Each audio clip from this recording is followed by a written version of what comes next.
నమస్తే.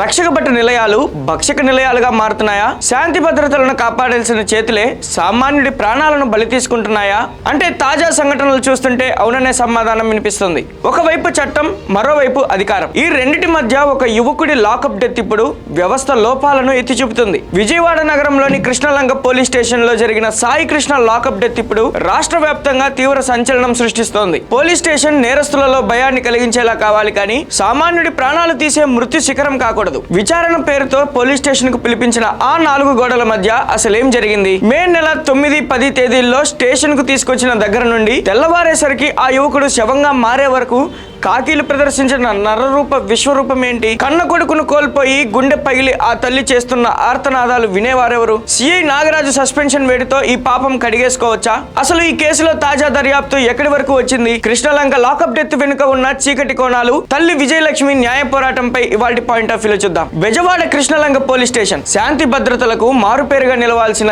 ఈ police station ఒక్కసారిగా లాకప్ డెత్ అంశంలో దేశవ్యాప్తంగా చర్చకు దారితీసింది. చట్టాన్ని రక్షించాల్సిన పోలీస్ అధికారి నిందితుడి పట్ల ప్రవర్తించిన తీరుతో సాయి కృష్ణ అనే కాపు సామాజిక వర్గానికి చెందిన యువకుడు బలైపోయాడు. పెండింగ్ కేసులలో న్యాయస్థానానికి రాకపోవడంతో వారెంట్లు జారీ అయ్యాయి.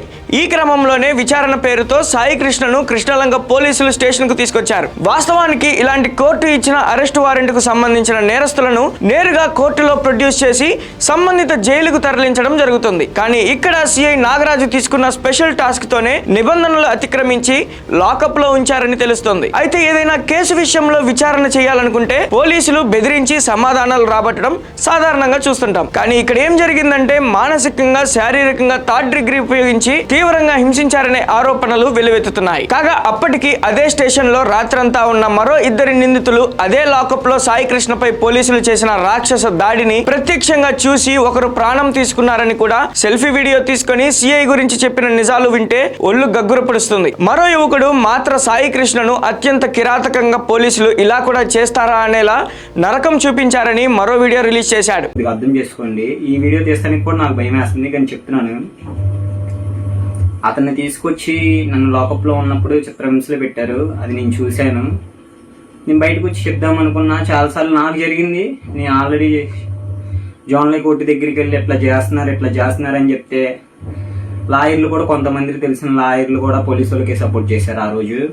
ఆ రోజు సపోర్ట్ చేయడం వల్ల మేము ఎవరికి ఏం చెప్పుకోలేకపోయాము. ఎస్ బాబురావు ఒకటి, నాని అనే వ్యక్తి 8 టౌన్ అతను, ఇటు 6 టౌన్కి వచ్చాడు అతను ఒకళ్ళు. ఆ రోజు ఉన్న సాయిని పట్టుకొని కొట్టేటప్పుడు చూసిన వ్యక్తి నేను స్టేషన్ లో. సార్ సీలింగ్ పైన తెగిపోయిందా అన్నా కూడా వదల్లా. ఆ రోజు నన్ను ఎందుకు పంపించారో స్టేషన్ లో నుంచి నాకేం తెలియట్లా. నేను క్రిమినల్నే, నన్ను పట్టుకోవచ్చు కానీ ఆ రోజు నన్ను ఉంచొచ్చు స్టేషన్ లో, దేనికి ఉంచలా. అసలు ఏం చేద్దామని చెప్పి మిగతా ఉన్న వాళ్ళందరినీ పంపించేశారు. ఆ సాయి అనే అన్నతో పాటు ఉన్నోళ్ళు మాత్రం నోరు తెరిచి నిజం అనేది బయట చెప్పాల్సిందిగా కోరుతున్నాను. సాయికే జరిగింది, తర్వాత నీకు జరగదని ఏంటి?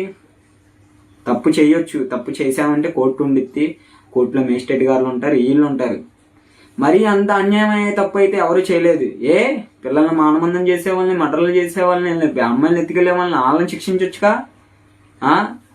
మన రాజకీయం రాసింది ప్రకారంగా, మన రాజకీయం రాసినట్టు మేము జరిగింది, తర్వాత నీకు జరగదని ఏంటి? తప్పు చేయొచ్చు, తప్పు చేసామంటే కోర్టు ఉండిద్ది, కోర్టులో మేజిస్ట్రేట్ గారు ఉంటారు, వీళ్ళు ఉంటారు. మరి అంత అన్యాయమైన తప్పు అయితే ఎవరు చేయలేదు. పిల్లల్ని మానబంధం చేసేవాళ్ళని, మటర్లు చేసేవాళ్ళని, అమ్మాయిని ఎత్తుకెళ్లే వాళ్ళని వాళ్ళని శిక్షించొచ్చుగా. మన రాజకీయం రాసింది ప్రకారంగా, మన రాజకీయం రాసినట్టు మేము. సాయి కృష్ణ అపస్మారక స్థితిలో ఉండటంతో అప్పటి వరకు కృష్ణలంక పిఎస్ సాక్షిగా జరిగిన రాక్షస క్రీడను చూసిన మరో నిందితుడిని రాత్రికి రాత్రే పోలీస్ స్టేషన్ నుంచి పంపించారు. అప్పటికే లాకప్ లో అచేతనంగా పడి ఉన్న సాయి కృష్ణను చూసి స్టేషన్ లోని సిబ్బంది ఆ నిజాన్ని కప్పిపుచ్చేందుకు, కవర్ చేసేందుకు సాయి కృష్ణ బాడీ మాయం చేశారని తెలుస్తుంది. లాకప్ డెత్ వార్త బయటకు రాగానే విజయవాడ నగరంలో ఒక్కసారిగా ఉద్రిక్తత నెలకొంది. బంధువులు, స్థానికులు స్టేషన్ ముందు ఆందోళనకు దిగడంతో పోలీసు ఉన్నతాధికారులు ఉరుకులు పరుగులు పెట్టాల్సి వచ్చింది. కన్న కొడుకును కోల్పోయిన ఆ తల్లి గుండె కోత వర్ణాతీతం. తన కొడుకును అన్యాయంగా కొట్టి చంపారంటూ సాయి కృష్ణ తల్లి విజయలక్ష్మి చేస్తున్న ఆర్తనాదాలు ప్రతి ఒక్కరిని కలిసివేస్తున్నాయి. అయితే ఆమె కేవలం కన్నీళ్లకే పరిమితం కాలేదు. వ్యవస్థతో అధికార బలంతో పోరాడేందుకు ఆ తల్లి ధైర్యంగా ముందుకు వచ్చింది. తన కొడుకు మరణానికి కృష్ణలంక సిఐ నాగరాజే ప్రత్యక్ష కారణమంటూ ఉన్నతాధికారులకు ఆమె ఇచ్చిన రాతపూర్వక ఫిర్యాదు ఈ కేసులో అత్యంత కీలకమైన మలుపుగా మారింది. బాధితురాలి ఫిర్యాదుతో పోలీస్ డిపార్ట్మెంట్ లో కదలిక వచ్చింది. తక్షణ చర్యగా సిఐ నాగరాజును సస్పెండ్ చేస్తూ ఉన్నతాధికారులు ఉత్తర్వులు జారీ చేశారు. తల్లి ఫిర్యాదు మేరకు సిఐపై క్రిమినల్ కేసు కూడా నమోదైంది. కానీ ఇక్కడ తలెత్తుతున్న అతిపెద్ద ప్రశ్న, ఒక ప్రాణానికి సస్పెన్షన్ సమాధానం అవుతుందా? సస్పెన్షన్ అనేది కేవలం తాత్కాలిక డిపార్ట్మెంటల్ చర్య మాత్రమే. ఒక సామాన్య తల్లికి కావాల్సింది కేవలం ఓదార్పు కాదు, తన కొడుకు ప్రాణాలు తీసిన వారికి చట్టపరమైన కఠినమైన శిక్ష పడాలి. సిఐ నాగరాజుపై కేసు నమోదు కావడం అనేది న్యాయ పోరాటంలో భాగంగానే తొలి అడుగని భావించాల్సి ఉంటుంది. లాకప్ డెత్ విషయంలో జాతీయ మానవ హక్కుల కమిషన్ మార్గదర్శకాల ప్రకారం ఈ ఘటనపై ఇప్పటికే మెజిస్టీరియల్ విచారణకు ఆదేశాలు జారీ అయ్యాయి. తాజా సమాచారం ప్రకారం సాయి కృష్ణ మిస్సింగ్ మరియు మృతి కేసులో దర్యాప్తు ముమ్మరమైంది. ఏసీపీ దైవప్రసాద్ నేతృత్వంలోని ప్రత్యేక బృందం రంగంలోకి దిగింది. ఈ బృందం నేరుగా సాయి కృష్ణ నివాసానికి చేరుకొని అతని తల్లి విజయలక్ష్మి, పిన్నితో పాటు మేనమామల స్టేట్మెంట్ ను రికార్డ్ చేసింది. అసలు ఏం జరిగింది? సాయి కృష్ణను ఎవరు తీసుకెళ్లారు? ఎప్పుడు తీసుకెళ్లారు?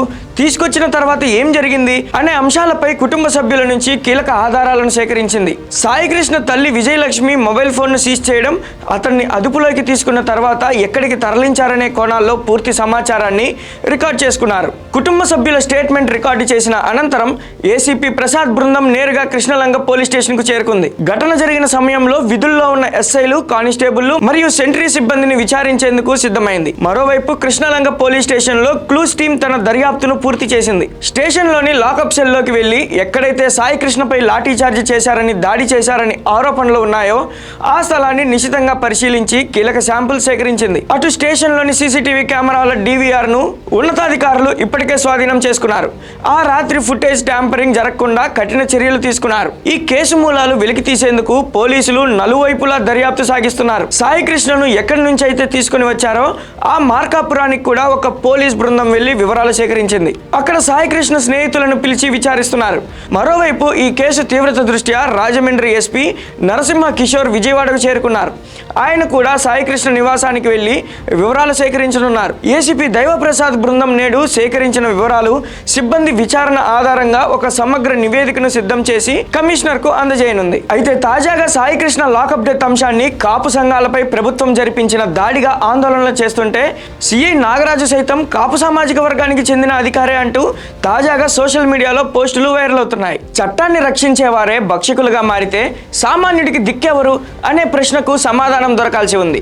ఇప్పటికే కృష్ణలంక సిఐ నాగరాజు పైన కేసు నమోదైన నేపథ్యంలో ఈ కేసుకు సంబంధించిన పూర్వపరాలు తేల్చి ఆయనను అరెస్ట్ చేస్తారా లేదా అనేది చూడాల్సి ఉంది. కృష్ణలంక లాకప్ డెత్ కేసులో నిందితులకు శిక్ష పడే వరకు, బాధితులకు పూర్తి న్యాయం జరిగే వరకు సమాజం మరియు మా న్యూస్ నెట్వర్క్ ఈ అంశాన్ని నిశ్చితంగా గమనిస్తూనే ఉంటుంది. భవిష్యత్తులో ఏ తల్లికి ఇలాంటి కడుపు కోత మిగలకూడదని ఆశిద్దాం. Thank you for watching Khyati connects.